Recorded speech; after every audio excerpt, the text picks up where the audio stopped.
ایک بادشاہ کی عادت تھی کہ وہ بھیس بدل کر لوگوں کی خبر گیری کیا کرتا تھا۔ ایک دن وہ اپنے وزیر کے ساتھ شہر کے ایک کنارے پر پہنچا تو دیکھا ایک آدمی گرا پڑا ہے۔ قریب جا کر اسے ہاتھ لگایا، اسے ہلایا تو پتہ چلا کہ یہ شخص مر گیا ہے۔ افسوس کی بات تو یہ تھی کہ لوگ اس کے پاس سے تو گزر رہے تھے لیکن اس کی لاش کو اٹھانا کوئی بھی گوارا نہیں کر رہا تھا۔ بادشاہ نے لوگوں کو آواز دی، رات کا وقت تھا، لوگ بادشاہ کو پہچان نہ سکے۔ بادشاہ نے آواز دی، لوگوں اس کو کیوں نہیں اٹھاتے، یہ تو بیچارہ مر چکا ہے، یہ بیچارہ مرا پڑا ہے، یہ جانتے ہوئے بھی تم اسے ہاتھ لگانا گوارا نہیں کر رہے۔ لوگوں نے کہا یہ بڑا ہی گنہگار شخص تھا، بدکار تھا، سیاکار تھا، خطا کار تھا، اسی لیے ہم اسے نہیں اٹھا رہے۔ خیر بادشاہ اور وزیر نے یہ لاش اٹھائی، اس کے گھر لے گئے۔ بیوی نے جیسے ہی خامد کی لاش دیکھی تو خون کے آنسو رونے لگ گئی، رو کر کہنے لگی ہائے میں گواہی دیتی ہوں کہ میرا خامد اللہ کا ولی تھا، اللہ کا محبوب تھا۔ بادشاہ اور اس کا وزیر بھی ساتھ میں کھڑا اس کا رونا سن رہا تھا۔ بادشاہ کو اس بات پر بڑا ہی تعجب ہوا کہ یہ تو زانی شخص تھا، اللہ کا ولی کیسے بن گیا؟ لوگ اس کی گناہوں کی گواہی دے رہے تھے جبکہ اس کی بیوی کہتی ہے میرا شوہر اللہ کا ولی تھا، اللہ کا ولی کیسے بن گیا؟ بادشاہ نے کہا مائی ایک بات تو بتا، لوگ تو تیرے اس مرے ہوئے خامد کو برا بھلا کہہ رہے تھے اور تم کہہ رہی ہو کہ میرا خامد اللہ کا ولی تھا، یہ کیسے؟ بیوی نے کہا مجھے بھی لوگوں سے بس یہی توقع تھی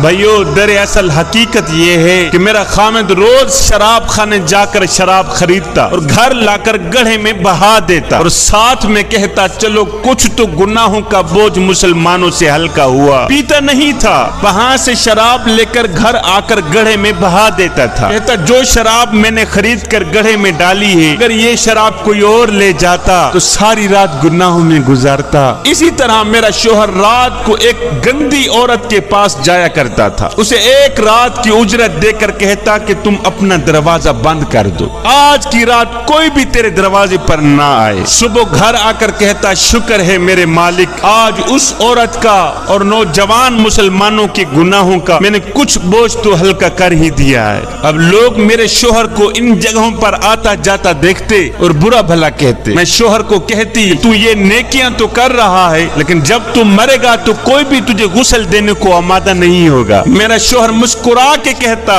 کہ تم گھبراؤ نہیں، تم اپنی آنکھوں سے دیکھو گی کہ میرا جنازہ وقت کے بادشاہ پڑھیں گے۔ یہ سن کر بادشاہ رو پڑا، کہنے لگا مائی میں نے بھیس بدلا ہوا ہے، دراصل میں خود ہی بادشاہ ہوں، صبح انشاءاللہ ہم خود تیرے شوہر کو غسل دیں گے، علماء اولیاء اس کا جنازہ پڑھیں گے اور پڑھنے والے بادشاہ ہوں گے۔ نیک نے نیک سمجھا، بد نے بد جانا، مجھے جس کا جیسا ظرف تھا اتنا ہی پہچانا۔